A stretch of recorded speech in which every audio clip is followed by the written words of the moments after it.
Talafalawa, thank you for joining me today.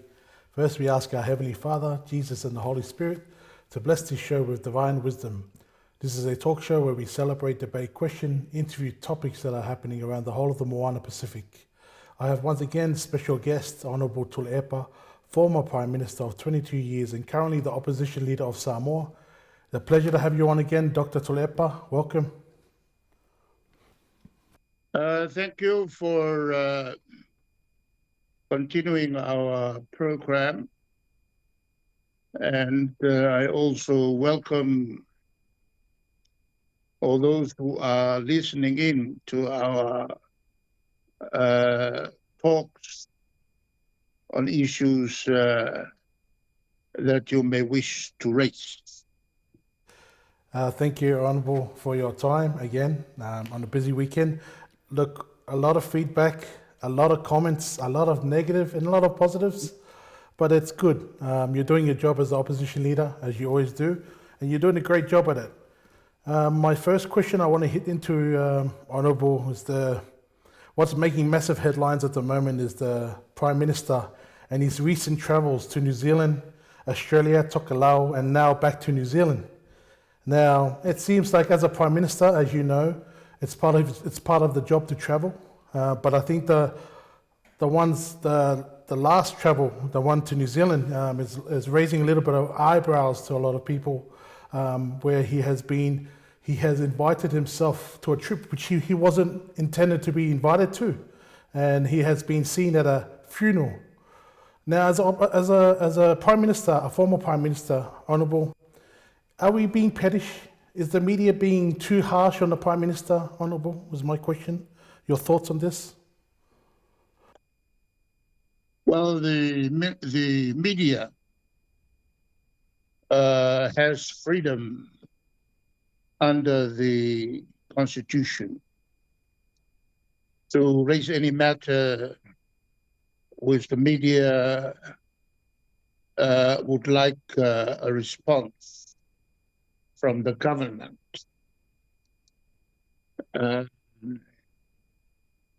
When I first heard from the papers and also from an address to the nation on Thursday evening, a mention was made of his proposed travel, and that he was talking from New Zealand in a hospital. I found out later it was a replay of an earlier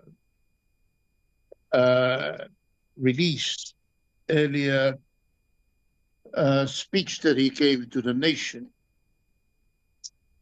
And he actually left on Friday afternoon. As usual, we heard very little. The conclusion was made by many that he again requires urgent attention on his health. And then later we found from rumors, and most of these rumors turn out to be correct, that there was a trip by one of the ministers to visit those workers in New Zealand farms, and that he belatedly put his name in to be part of the delegation. In that way, he would be seen to be attending to official duties, when in fact he was going to attend the funeral of an old relative who died recently in New Zealand. So, in fact, this is a personal affair. And by right, he should pay for himself. But by putting his name in as part of the delegation, it means the country is paying for his trip from public money, including everyone of his family that traveled with him. This is the kind of corrupt practice, which therefore, since it is initiated by the leader, it means this will also be imitated by his ministers. As you know, we heard that a huge delegation is going away to attend the Commonwealth Games in England. And apparently, that huge delegation, which includes the son of the Minister of Sport, is also going paid from the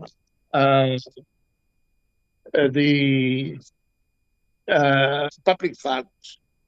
And flying from here to England is a very expensive outing, together with the payment of very expensive hotel and the abuse of public funds is quite obvious here. But that doesn't matter, because since the leader is doing it, all the other ministers also follow suit.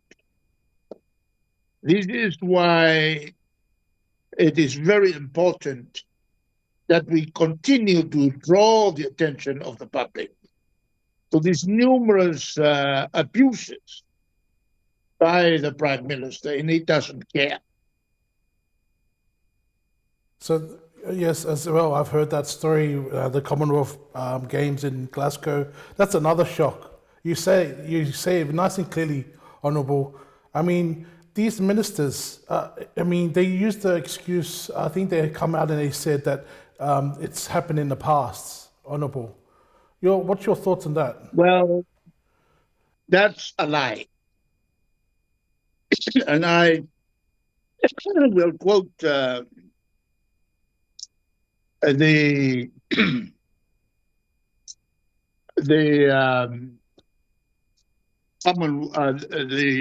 not the Commonwealth Games, the Olympic Games that were held during my time, and we had our participants in the weightlifting. Only our Minister of Sport and the head of the ministry went. And I directed my minister that after the opening, stay around for several days, then come back. Because there is no need for the minister to spend all his time there enjoying himself while the country needs him on his duties on education and also sports. So that is the policy in our time. We don't waste public funds, and only the minister and the CEO travel. So just to clarify, Honourable, you're saying right there, you would actually tell the ministers to just go for a few days, but purely because you want to save the money, because you're using the money of the public of Samoan people's money. Is that the reason why you will do this? That is right. And there is no need to stay for the full game because he is much needed here. The only good thing is to be there to give some encouragement to the players in the first day, and then for a day or two, he can stay around and see whether any need arises that may need intervention by our government in terms of funds, and then all the plane and come back. There are more works to be done here in improving education and sports in Samoa that require his presence. And in any case, this international competition uh, will not earn us uh, the gold medals because of the attendance of the minister. All that is necessary is to give a word of encouragement that the minister boards the plane and come back. There are more works here for the minister than to waste his time uh, doing nothing at the games. And yet he is being paid for all that time that he is away. Honourable, just to kind of hit back on where the Prime Minister had taken the detour to go to the funeral of a family or a dear friend or a family member. I just wanted to ask, I mean, family is important to anyone. So the process that he went on about it, you know, if you were in that position, what would you do, Honourable? The family will understand if you don't turn up. There are many Matais in the family that can stand in. But if it is so necessary that you attend, then you must go. But then it is your private visit and you should pay yourself, not the public funds. That's well said, Honourable. And just that's all I had for that question. With the 39 members, 21 athletes, is that a big amount of people going from Samoa? Is that a good achievement for Samoa from past times on the Commonwealth Bank? I think it is a good attendance, especially with weightlifting. We have a very good coach, and we've been earning gold medals in the Commonwealth as a result of the capability of our weightlifters.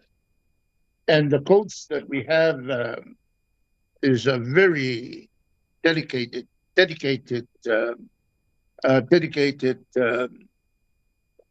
coach at the worldwide. And he has proven himself as a great coach over and over again. Yeah, we're doing really well, especially in those weightlifting category. We do a great job on the world stage for Samoa. Honourable, I wanted to take it back to Tokelau, the visit for the Prime Minister. You know, when you've seen the images and the video of him going off the boat, because there's no wharf there. I mean, and now to see him announce to the public to say that he's got to build a wharf, which is great news. You know, we would want the best for Tokelau. Some people are kind of saying, well, fix home first. Fix your backyard or fix your home first before you start to go make promises out there to Tokelau. I mean, what's your thoughts on this as the opposition leader, Honourable? I laughed when I heard it because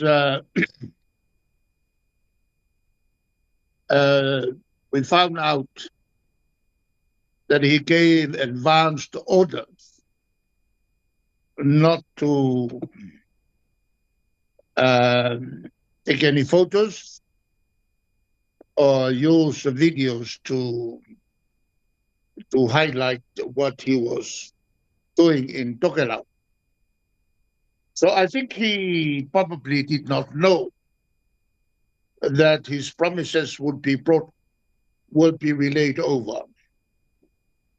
So the poor dog allowance have been exposed to the usual uh, lies, promising what will be done, but it will be never done. So the poor dog allowance have been misled by our PM, uh, and he doesn't care. Where would he get the money to do it? If he is not able to spend money to buy Panadol for the health, if he's not able to have money to pay the $150 uh, that was done as a handout for school, to help the school children. It was not able. There are many districts that have not received their money.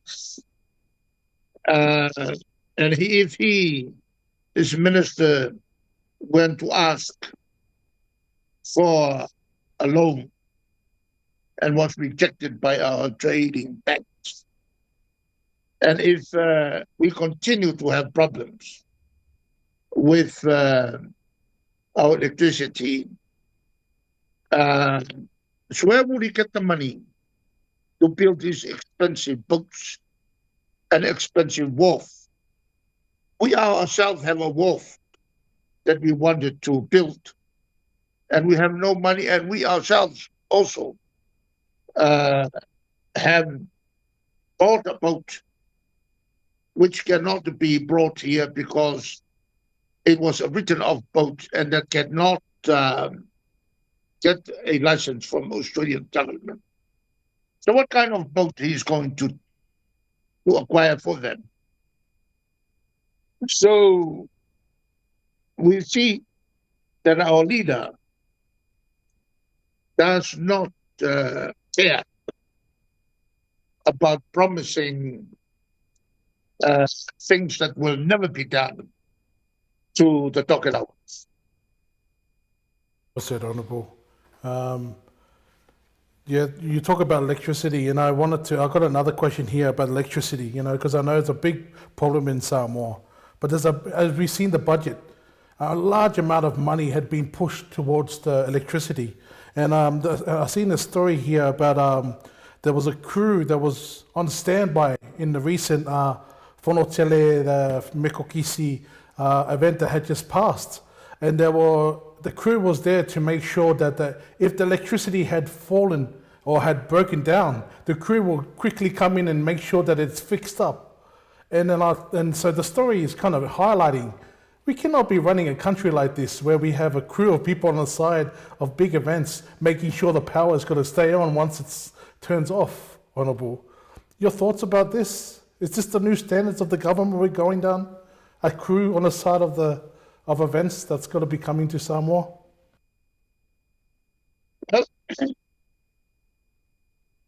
Uh,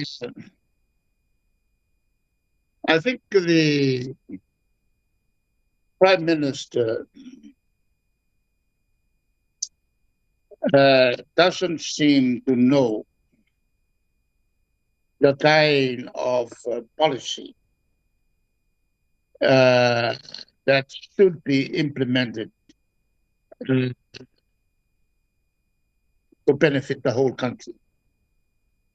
I think even the Methodists themselves, while accepting the offer, I do not really know whether if the electricity goes off, that they will be able to offer the kind of service to ensure that electricity is on. How can, this is the question, How can the Prime Minister assure to take care of the conference electricity needs when the very parliament itself had to postpone its proceedings when we met last time, immediately after the Prime Minister had assured that everything is all right and electricity was off and Parliament had to suspend its meeting to the following day. Uh, it speaks a lot. This incident speaks a lot on the kind of leadership that we have and the ridiculous priority that they have set, which tend to uh, tend to fall on the side of things that will benefit themselves and their families and their friends. Honourable, there's other things as well in the country that, obviously we've go over and over. It's just almost like a cycle. We talk about it over and over again. But, the shortage of medicines, people are still complaining. Now we have shortages of particular baby formulas. People now having to opt to a different formula. I mean, these are the types of issues, Samoa is suffering at the moment. But one in particular is the story of a man that had passed away. Now he's a young man, unfortunately passed away by assault, but he's sitting there, he's lying there, he cannot be processed until a pathologist, we don't have pathologists in Samoa to do his investigation, to do his, the coroner to do his works, to find out the cause of death, to help with the investigation. These are the priorities that Samoa really need as a Prime Minister. And really, it's up to the Prime Minister, Honourable. Well, a lot of policies are very strange. Why did we ever send sick people to be operated upon by Fiji? I do not know why. Who the hell made that kind of stupid decision? If an illness cannot be fixed up here, we have policies to send them to New Zealand or to India, where they're supposed to have good. And what do we see now? We see that if the Prime Minister and cabinet ministers require treatment, they go to New Zealand.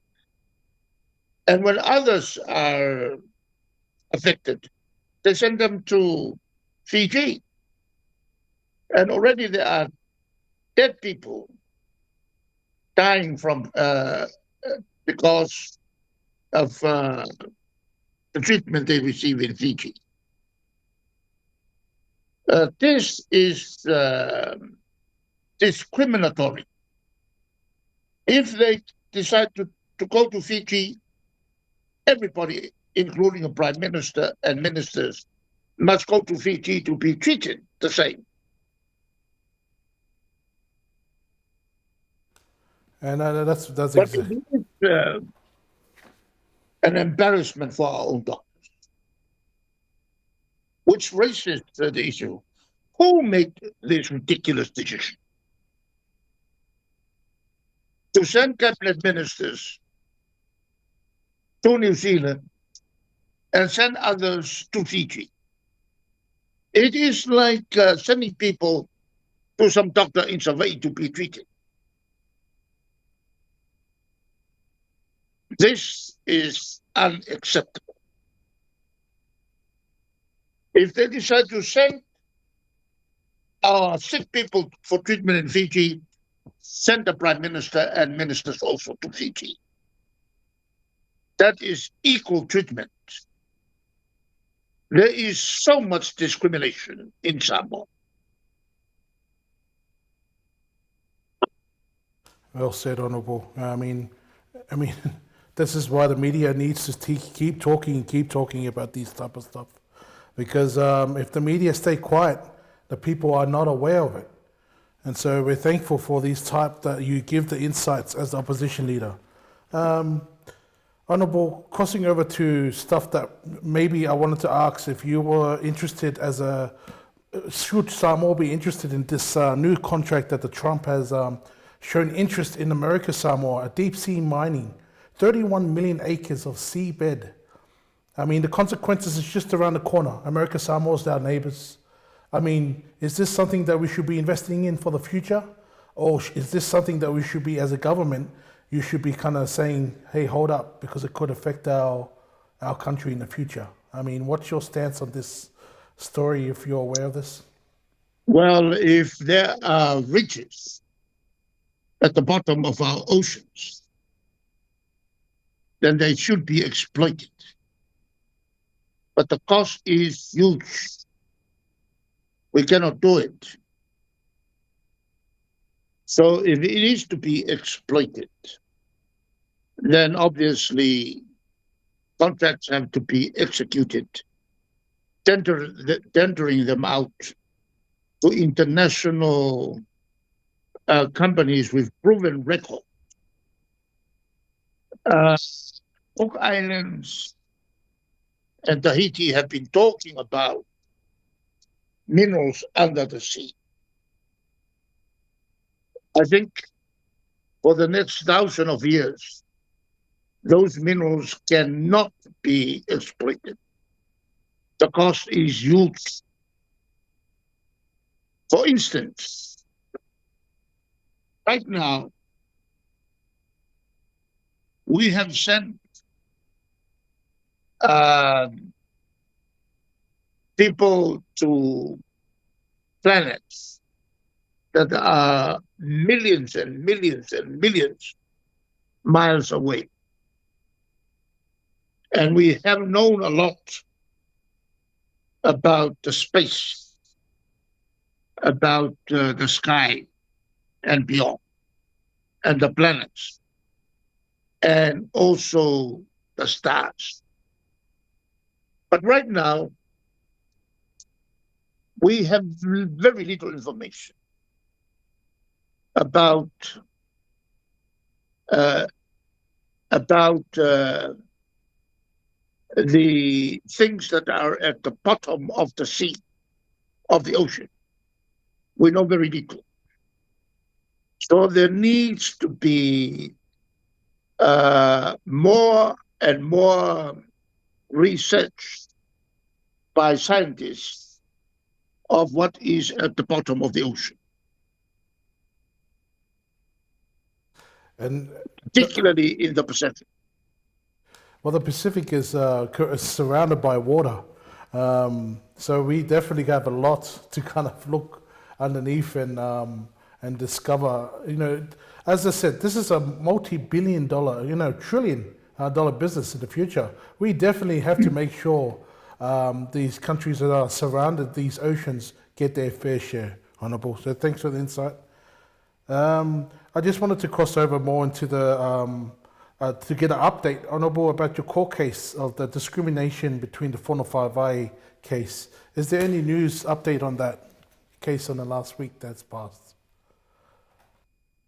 The case was heard. This is about discriminatory practices at the district level, including the rejection of the members of parliament of the HRPP from chairmanship of the Whanawhaiwai. The case was heard before the CJ and one of the senior judges. And we are very pleased with the arguments that we put forward. It was quite clear that our arguments are well founded within the Constitution where discrimination is disallowed. And this government, through its actions, through its words, have been uh, very committed to discriminatory treatment of our members of parliament and even people in the districts who do not support the Fast Party. This is the first time this kind of stupid politicking has happened in Samoa. It's very, very stupid in a country like Samoa.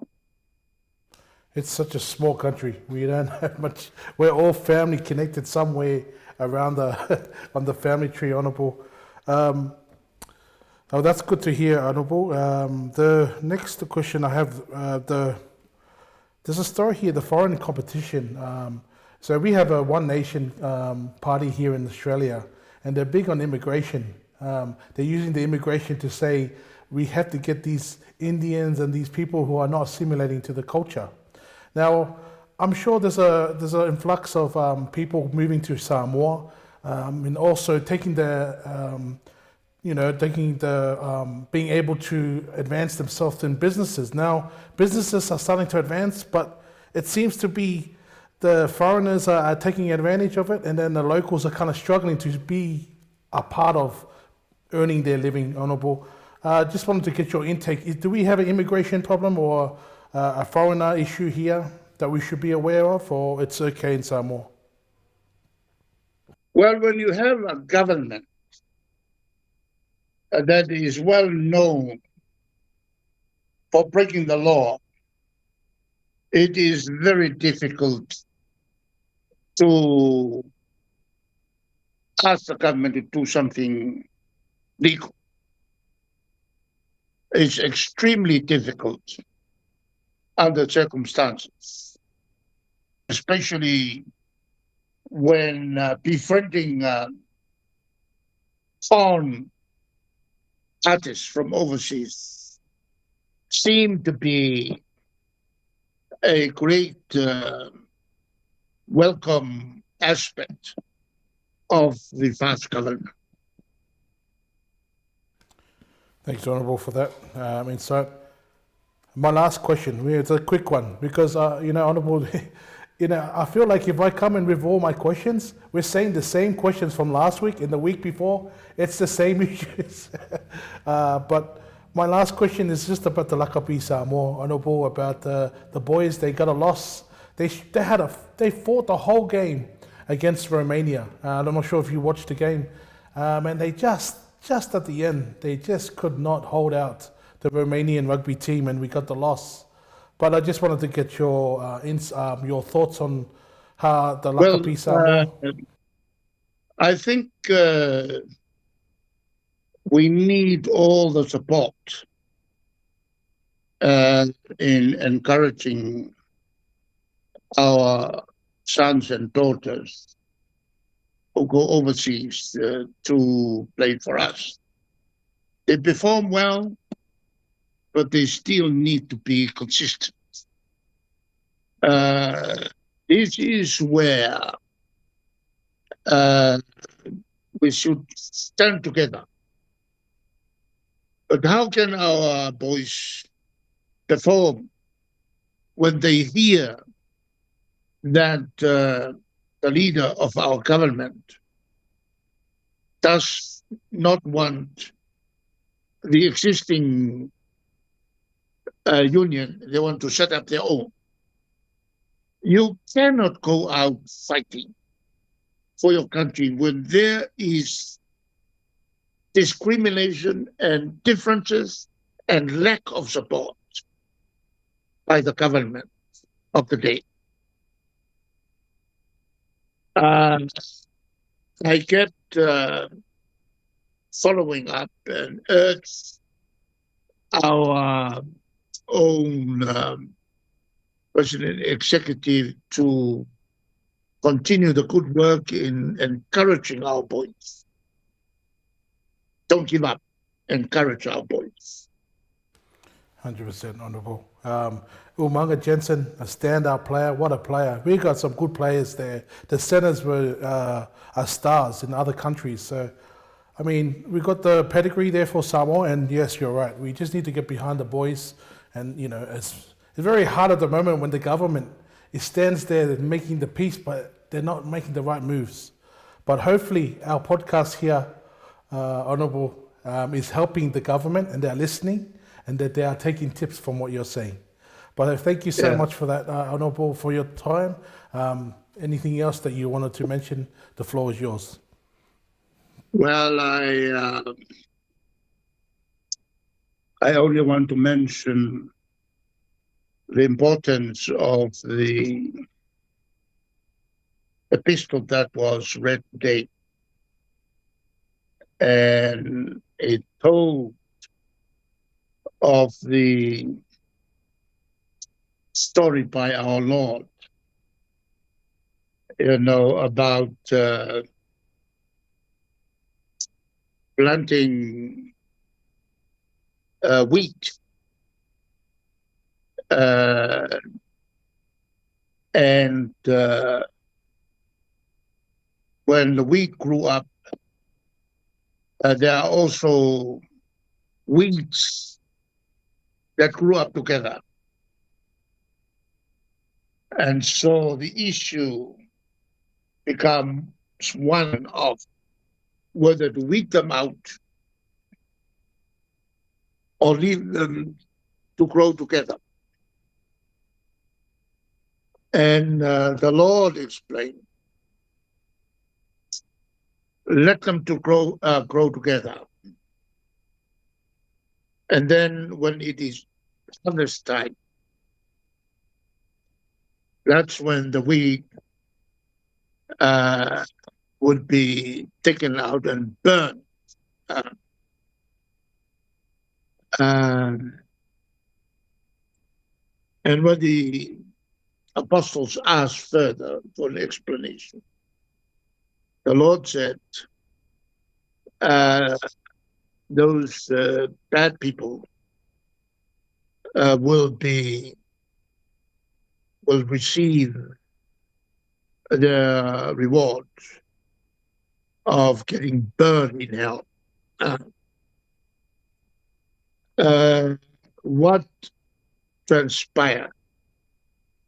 There are many, many people who are saying, if it is true that the government is full of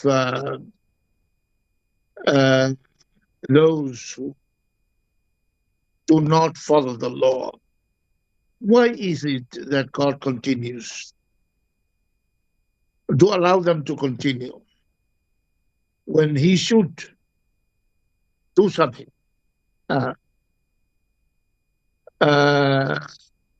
And the epistle this morning, and also the proverbial statement by our Lord, shows very well that the Lord God gives us a lot of opportunities to change for the better. Because if the Lord decides to impose punishment as He did with the flood, what will happen is not only the bad people will be destroyed, but the good people will also be destroyed. And therefore, the lesson was quite clear. Leave them alone. Their time will come, and then the Lord will give them their due punishment. It's a very good reminder to the government leaders, all of us in Parliament, that there will be a time when God Himself decides that enough is enough, and the reward is forever in hell. So with these words, thank you once again for the continuation of our discussion. Uh, I may say that as Christians, we must pray for our Prime Minister. If he is indeed really sick, may the Lord cure him and give him good thoughts to come and run this government as a country that is founded on God, and that he should stop telling lies. He tells lies too much, and as well stop abusing the using of public money for his own benefit and the benefit of their party. So with these comments, wish the best, and wish everyone listening tonight a good rest, and that if the Prime Minister is really sick, may the Lord cure him and give him good thoughts to stay away from criminal activities. So, good night. Thank you, Honourable. And Thank you have so a much. happy Have a rest. good week ahead. Yep. Thank you so much for your time. Thank you. Thank you guys that are still, in there with for watching and supporting. And maybe you're not supporting, but at least we're here together, and we're talking and we're listening. And I look at the comments and I take it in. I reflect. Am I being too harsh? Am I being too lenient? That's why a lot of the stuff that when I come to look at my questions, it's repeating itself. I don't want to sound like and even to make the Honourable Tuilaepa to feel like a broken record by just repeating the same issues. These issues, I believe that Tuilaepa can fix straight away, because he has the leadership to do it. He has the leadership experience to fix these type of issues. The issues just like the power. He has the antidote to fix it all up. And the question may come and arise like, why doesn't he say it? Why doesn't he talk about it and say, why don't he just share it? But really, that's where people you gotta see it for what it is. You don't show your cards, because then you can get taken advantage of. And also, he's not the one in power. He lost the power, so he's respected that. So as he's experienced his experience as the head of the country over the years, he's learnt a lot, and he's still learning at the moment. But he's learnt from the opposition. He's learning to be the opposition right now, and he's just continuing to say the same thing over and over again, just continuing to call out the BS that the government is walking off. It's going offline. It's hey, you're not doing the right thing. Hey, you're not doing the right thing. And so to a lot of people, it can trigger them. But, that's his job as an opposition leader. He has to kind of call out the corruption, or if it's out of line, it's out of line, especially from someone from his experience. But unfortunately, we have risen a new age of online trolls and online keyboard warriors that have come online, and they just thought they can do this cancel culture and comment and say all this stuff against somebody like Tuilaepa, and think that they're going to cancel them out. But he's not going to be cancelled, because he's not fazed by this leftist mentality. These are the type of people you see in these parades so that you see people, they're just far left. It's just crazy the things that they are and the stuff that they say. There's people that are white standing up for Black Lives Matter. These are the type of people, they ran for the black people, and the black people are saying, we don't need your help. And these white people are saying, we're fighting for you, we're like standing up for your rights. And see, this is the delusion of these type of people that are commentating. These people that just don't get it. They just don't get it. And so this big class that we have in Samoa that has just opened up since this fast government has come in, I'm not saying it's the fast government's fault, like purely, because it happens everywhere in our society at the moment. But it's just the way our society is set up at the moment. It's just, it is what it is. It's come to that reality. But it's really a shame to see our own Islander people have a massive group that just think they can just run their mouth online and say all these disgusting things they will never say in real life, just online. And then, they just think they can say that and just leave it on there. And then they feel good about themselves, and it's just sad because when you blur that culture, when you bring that culture in and then you blur it with politics, people are so confused. Not all people, but a lot of people are confused when this culture of trolling and keyboard warriors and, this like tall poppy syndrome, and people kind of like putting people down because they're like looking down, like, hey, what are you standing up for? Or like, well, who are you? Like this tall poppy syndrome type of mentality. Fair enough, it's fair. Fair enough, you got to put someone in place that's fair. But these people, they're just out of control. They're just straight up, just it's crazy how brazen people are, like how people are just so ruthless online. But in real life, they're not like that.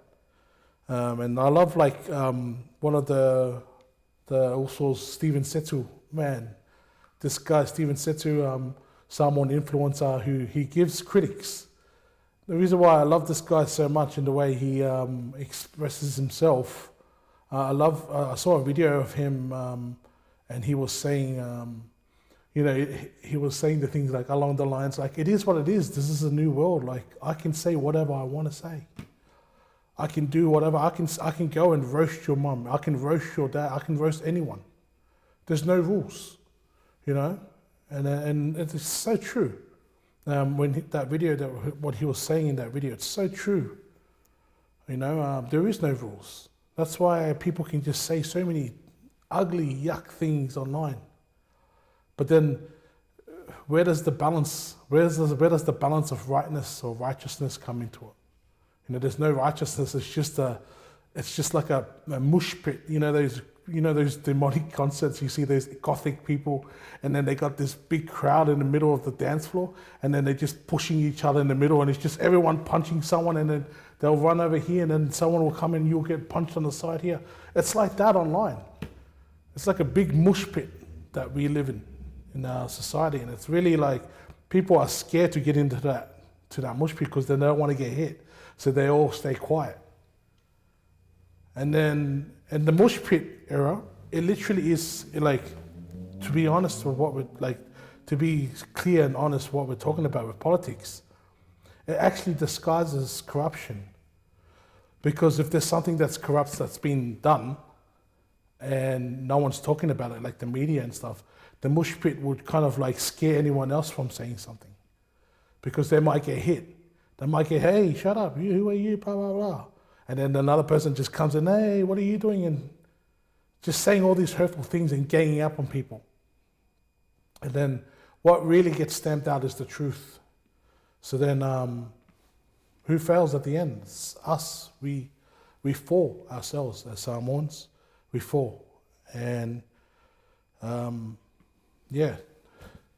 think as reflecting on myself as well, we sometimes fall into that category, but we don't mean to. For example, for myself, when the Blues versus the Reds, the Maroons, and Laurie Daly had a lot of people criticizing him. And even myself, I was like, man, some of these some of these things that he has made them, some of his moves that he's made as a coach, I was really like annoyed myself, you know, like, man, what are you doing? You know, but then, you know, to kind of reflect on it, you know, it's not like I didn't message any personally to him, but people did. People like fully vented what they thought about Laurie Daly, the coach of New South Wales, and they fully gave it to him, and they went personal, they went deep, and like a lot of people were like saying, man, that's too deep, man, like that's just stupid. It's the same thing happening here with the politics of Samoa. It's just this bullying mentality. But even myself, I was a critic of Laurie because I thought some of his decisions weren't right. But you know, it was a bit of sweetness because I'm a New South Wales fan, and we got the win, and we absolutely smashed the Maroons. And you know, I was happy for Laurie as well. You know, like for his achievement to kind of prove us all wrong. And so this is where like, if it wasn't for these people that are being so negative, you know, it wouldn't be such a big issue. But then there was a real sweetness of happiness for myself, for Laurie, and a lot of people. Because it's almost like all those mean people saying all this stuff to him, personally, to him on comments and stuff. It's so like hurtful. And then for him to get the win, it was just a good ending to the State of Origin. And so that's the same thing here for us Samoans. We got to like get out of that mush pit, you know, like that mentality, it's a bullying mentality. But you know, if you're a Christian and you go to church, it's even worse for you, man. Like, you should not be doing anything and saying these things online at all. But I hope we can continue to learn as week goes on. And you know, thank you so much for tuning in. And yeah, dear Heavenly Father, I pray that you bless us in the week ahead of us. That we all, as Samoans, that we have a beautiful and abundant and joyous week ahead of us. We also ask that you guide and bless the Prime Minister of Samoa and the Cabinet of the government, that they make the right decisions and righteous decisions that are best for Samoa, and also help, and if the Prime Minister is in bad health, help him with his health, and also anyone else that is struggling physically, mentally, and emotionally. We ask this in your holy name, we pray. Amen.